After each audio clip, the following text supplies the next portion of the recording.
सोनामुखी, हरड़, मुलेठी जैसी अनेक जड़ी बूटियां और हजारों वर्षों का प्राचीन आयुर्वेदिक ज्ञान इस एक बोतल में समाया हुआ है।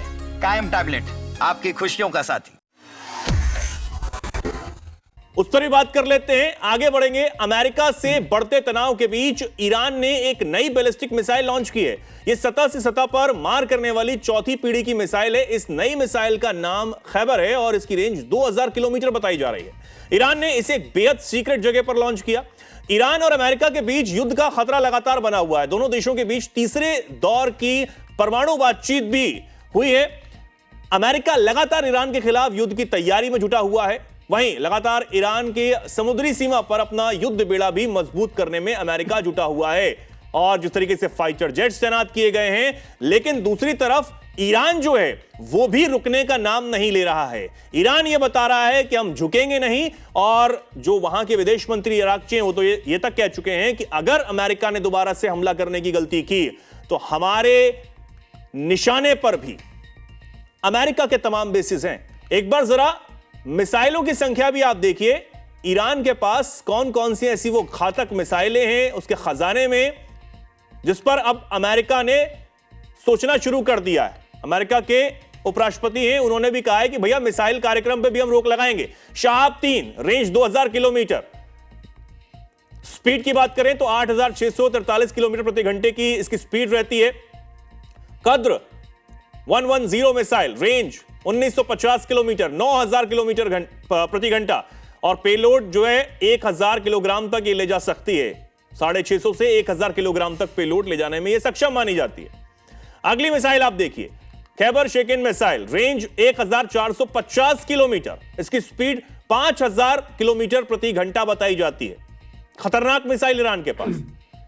ये तमाम जो मिसाइलें आपको दिखा रहे हैं ये ईरान के बेड़े में हैं और मिसाइल सिटी का जो जिक्र करता है उसमें फतेह 2 मिसाइल, रेंज 1450 किलोमीटर, जिसकी स्पीड बताई जाती है 6000 किलोमीटर प्रति घंटा। इस स्पीड से वो अपने निशाने तक पहुंच सकती है, लक्ष्य को भेद सकती है, यह ईरान का दावा है। इसी के साथ हज कासिम मिसाइल, इसकी रेंज 1400 किलोमीटर बताई जाती है, स्पीड 6000 से 15000 किलोमीटर प्रति घंटा। और अगर इसके पेलोड की बात करें तो ये 500 किलोग्राम जो पेलोड है वो ले जाने में सक्षम मानी जाती है। ये दावा जो है वो यहां पर किया गया है ईरान की तरफ से। तो ये कुछ मिसाइलें यहां पर आपने देखी कि कैसी कैसी मिसाइलें जो है वो ईरान के पास हैं। हमारे साथ पुष्कल जुड़े हुए हैं। पुष्कल जी, कैसे देखते हैं आप इस पूरे तनाव को? कहां तक ये तनाव जाता हुआ नजर आता है? क्योंकि एक और फिर से बयान जो है वो अमेरिका की तरफ से भी दिया गया है कि भैया हम नहीं बनाने देंगे न्यूक्लियर। दूसरी तरफ से न्यूक्लियर एनरिचमेंट की जो बात है उसको अपना अधिकार ईरान बता रहा है। अरागची ये कह रहे हैं कि हमारा अधिकार है, हम इसको नहीं छोड़ने वाले हैं। देखिए, इसमें दो पक्ष हैं। पहला पक्ष तो ये है जो मिसाइल क्षमता और जो युद्धक क्षमता और जो ईरान और अमेरिका के बीच युद्ध की संभावना, और दूसरा पक्ष जो है परमाणु हथियार बनाने की संभावना।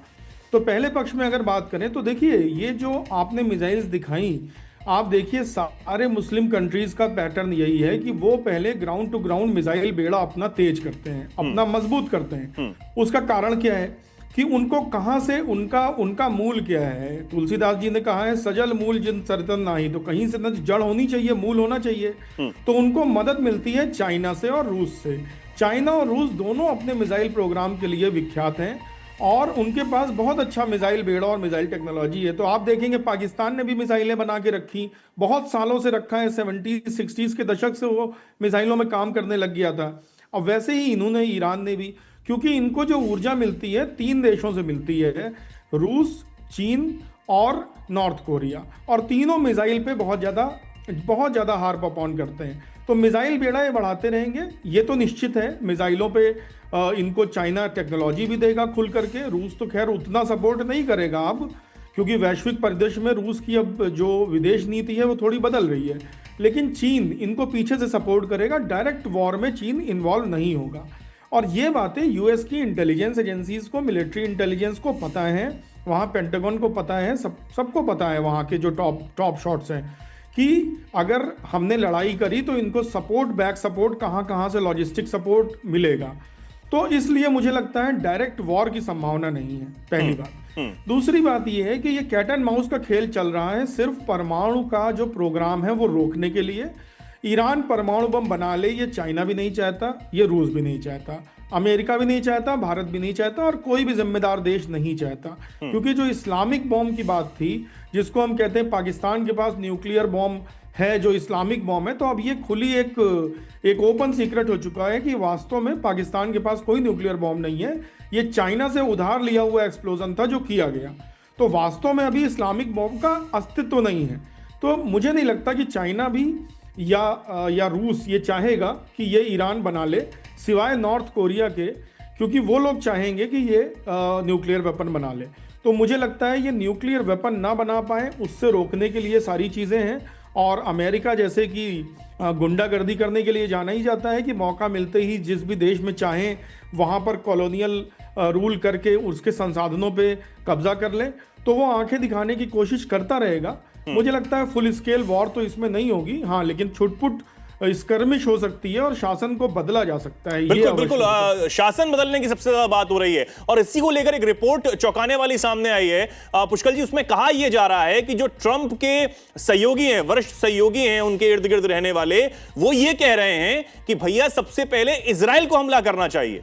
वो अगर हमला करता है तो पॉलिटिकल सपोर्ट ट्रंप को मिल सकता है, अमेरिका में पॉलिटिकल सपोर्ट मिल सकता है। उसकी वजह यह कि अगर इजराइल हमला करेगा ईरान पर तो ईरान उकसावे में आकर हमले करेगा वापस और अमेरिका सपोर्ट में आ जाएगा इजराइल के और उसके बाद फिर अटैक होगा ईरान पर। तो यह पूरी प्लानिंग जो है वो की जा रही है। अगर ये अटैक्स होते हैं और जो आप कह रहे हैं कि न्यूक्लियर प्रोग्राम को खत्म करने की बात है, तो इतने बड़े पैमाने पर तैयारी आपको करनी पड़ रही है। ये भी अपने आप में एक सर चौंकाने वाली बात है ना कि जो वॉरशिप्स हैं वो खड़े तैनात कर दिए गए हैं, तमाम 50 से ज्यादा फाइटर जेट्स हैं वो तैनात कर दिए गए हैं, अटैक अब होगा तब होगा, ये ऐसी वाली स्थिति बनी हुई है। नहीं, बिल्कुल, देखिए सरगर्मी बनानी पड़ती है। अमेरिका जो कर रहा है वो अपने स्वभाव के और अपनी हिस्ट्री के अनुरूप कर रहा है। अमेरिका तो ये चाहता है, जैसे एक बिल्ली दूध का बर्तन पे घात लगाए रहती है कि कब लोग हटें और कब वो झपट्टा मारे, उस दूध को पिए या गिराए, तो वैसे ही अमेरिका इस बात की तो हमेशा तलाश में रहता है कि किस देश में किस बहाने से अटैक करके वहाँ के संसाधनों पे कब्जा कर सके। लेकिन ईरान के मसले में ये इतना संभव नहीं है, पहली बात। दूसरी बात, जो आपने बात की कि जलपोतों को जो डिप्लॉय किया गया और जो विमान फाइटर एयरक्राफ्ट जो डिप्लॉय किए गए और वेपनरी जो डिप्लॉय की गई, तो ये डिप्लॉयमेंट्स तो देखिए ये तो काम है, मतलब ये तो हमारा काम है, फौज का काम है युद्ध पे लगे रहना। तो ये कोई बड़ी बात नहीं है, ये फौज के लिए कोई बड़ी बात नहीं है कि वो जाके कुछ डिप्लॉय कर दे। ये रूटीन काम है और 365 दिन में से 300 दिन वो डिप्लॉयड ही हम लोग करते रहते हैं कहीं ना कहीं। कई बातें आती हैं मीडिया में, कई बातें नहीं आती हैं। तो ऐसा कोई बड़ी बात नहीं है कि अमेरिका ने अपने बेड़े उधर भेज दिए या अपने जंगी जहाज उधर भेज दिए। वो महासागर में इधर उधर घूमते रहते हैं, वो लॉलेस है, महासागर जो है वो लॉलेस है, तो उसमें घूमते रहते हैं। वो इतनी बड़ी बात नहीं है। मुख्य बात यह है जो आपने सबसे पहले कहा कि इजराइल पहले अटैक करे, इजराइल के कंधे पे बंदूक रख के अमेरिका चला के अपना हित साधन करे। इजराइल वो करने से कतराएगा। क्यों? क्योंकि इजराइल को पता है कि वो करने के बाद उसका भी बहुत ज्यादा नुकसान होगा। इजराइल कोई बहुत मैसिव कंट्री नहीं है, इजराइल के पास बहुत छोटा सा भूभाग है, बहुत कम ह्यूमन रिसोर्स है। इजराइल ये बर्दाश्त नहीं कर सकता कि उसके ऊपर मिसाइलों की बरसात हो, कोई भी मिसाइल सिस्टम हो 100% एक्यूरेसी से वो दुश्मन की मिसाइल नहीं नष्ट कर सकता।